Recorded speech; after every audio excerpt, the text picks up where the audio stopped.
Hello, welcome to Frank's School. This is the 7th year, 99th day, first video of Frank's School. I'm touching on some hymns or carols that are associated with Thanksgiving just before we go into the Advent season. And I want to talk about "We plow the fields and scatter, the good seed on the land, but it is fed and watered by God's almighty hand. He sends the snow in winter, the warmth to swell the grain, the breezes and the sunshine, and warm, refreshing rain," something like that. I could actually quote it all. There's 3 verses as it's commonly known now. Anyway, I was going to do this anyway, but as I was chatting with my German friend, and I asked her about in Germany about Thanksgiving, and the word is Erntedankfest, harvest thank feast. And they do celebrate it in Germany. It's a little bit like the United States, I think. It's mostly within the churches now. Well, I can't speak to Germany that way, and I guess I shouldn't. But it was originally a German hymn or carol. Wir fliegen und wir streuen den Samen auf das Land.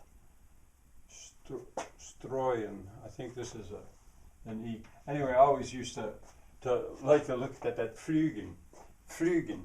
You know, how often do you say that in English? P-F-L. And then U. That sound does not really exist in English, a U with an umlaut. We plow and we strew. Think of the English word strew as opposed to scatter, as it was translated. We strew the seed on the land. The seeds on the land. The text was by a German, Matthias Claudius, 1782. This is going pretty far back. Well, no, not compared to the ancient stuff, but it's not so much part of the Victorian Christmas carols that we have now. The music was composed by this guy, Johann A.P. Schultz, in 1800, and it was translated into English in 1861. I didn't write. I think it was a woman. It was a woman that did that. This can all be found very quickly on Wikipedia. I wonder if translation. Yeah, Jane Montgomery Campbell. Jane Montgomery Campbell was the one that translated. Apparently, she was very proficient in German. That's kind of at that time, in my mind, when there was such a connection between English, such an interest on the part of the English with German literature, in my mind anyway. It was originally 17 verses I read, and it was cut down to 3. I'd be interested in seeing those 17 verses. And it is said to be among the most performed hymns in the United Kingdom. Personally, I don't think I knew this hymn until I was about 27 years old, 28 years old.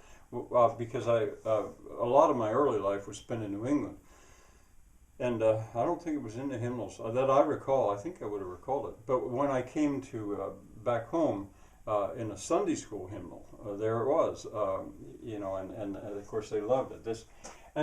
You know, I wanted to say something about this. This is about plowing, sowing, scattering. I mean, most people, almost all people who sing this have no experience with either of those. With plowing maybe, but scattering seed, sowing seed.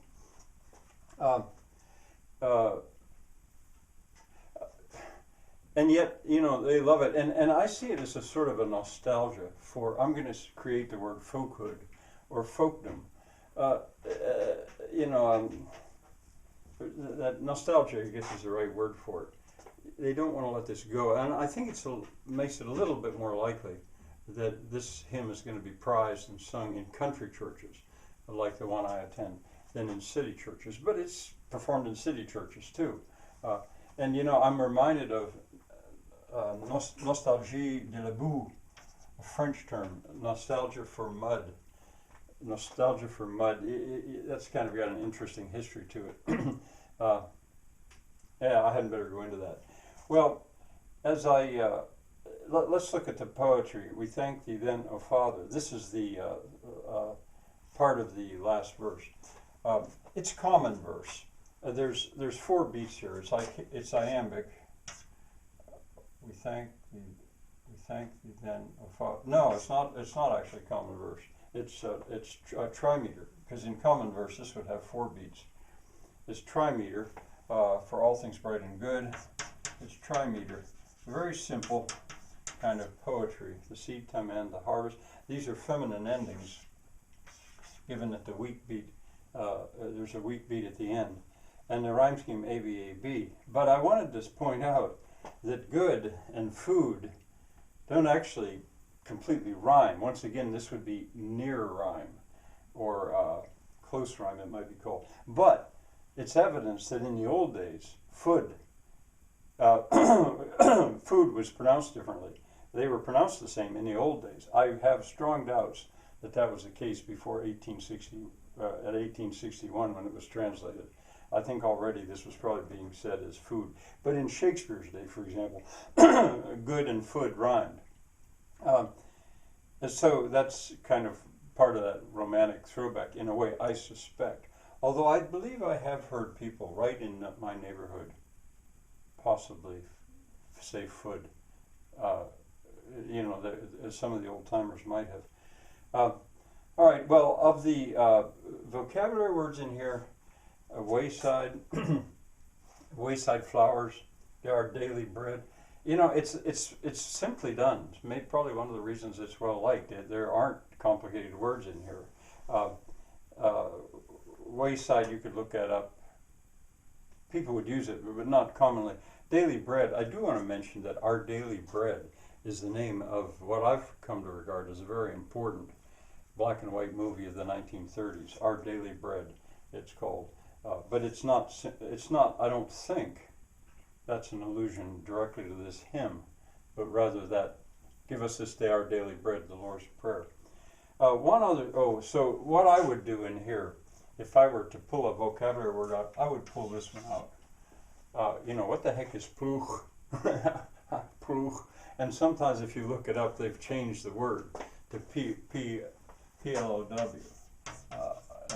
They've given it a modern spelling. But you can sort of see that Plough, and you know, there was a time when that GH was pronounced in English, but you have to go back to Middle English to reach that. One other thing I want to say, it's a bit cynical, but it was shocking when I saw it. This man, John Benton, he became the Poet Laureate of England in 1969. Well, I don't know when he did, but in 1969 he made a parody of this, as substituting the word spray for that and poison for here.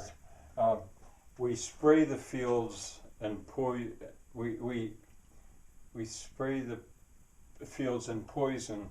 We spray the fields and scatter the poison on the ground. Shocking. But then that was part of the very early, not too long after Rachel Carson, the environmental movement beginning in the 1960s. Well, I'm going to do one more video here, and that's I'll pull a sentence out. I think I'll pull this sentence out and diagram it, so I'll be right back. Oh, and then the last video, at the end, I walk off and then I come back because I spotted a mistake. I'll be right back. Here's the sentence I'm going to diagram. It wasn't the one I had on the board. And if you'll pause right now, you can go ahead and give it a shot yourself. But it's not terribly hard. It looks a little complicated, but it shouldn't be. All right, now I'm going to give the diagram, and I think I will start here.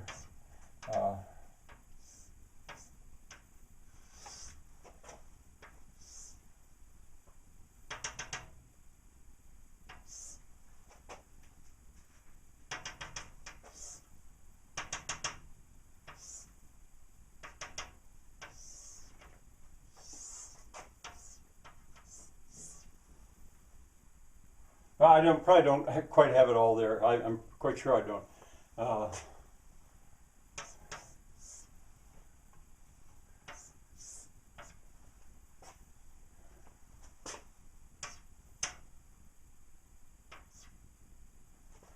It might all be there now. I don't know.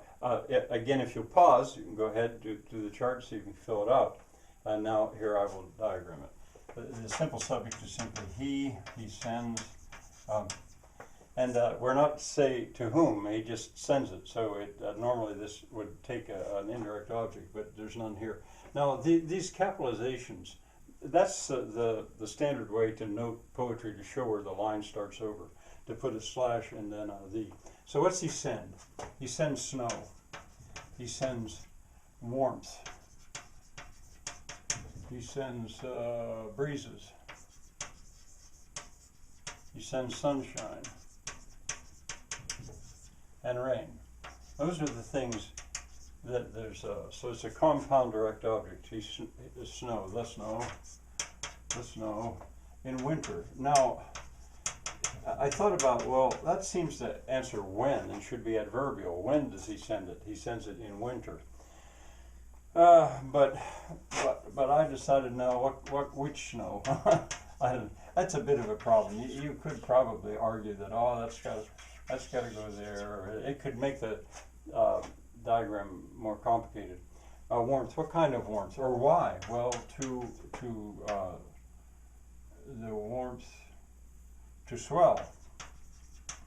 Grain. No.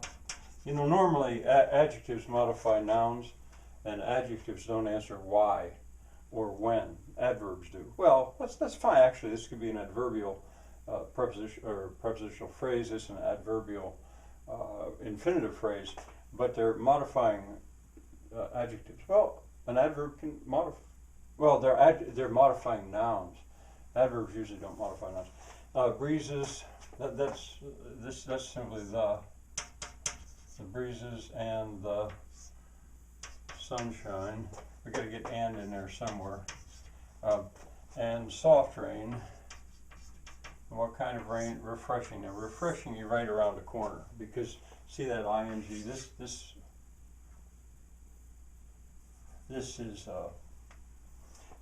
is a participle, present participle. Let me check. He sends the snow in winter, the warmth to swell the grain, the breezes, the sunshine, and soft, refreshing rain. There it is. Bye for now.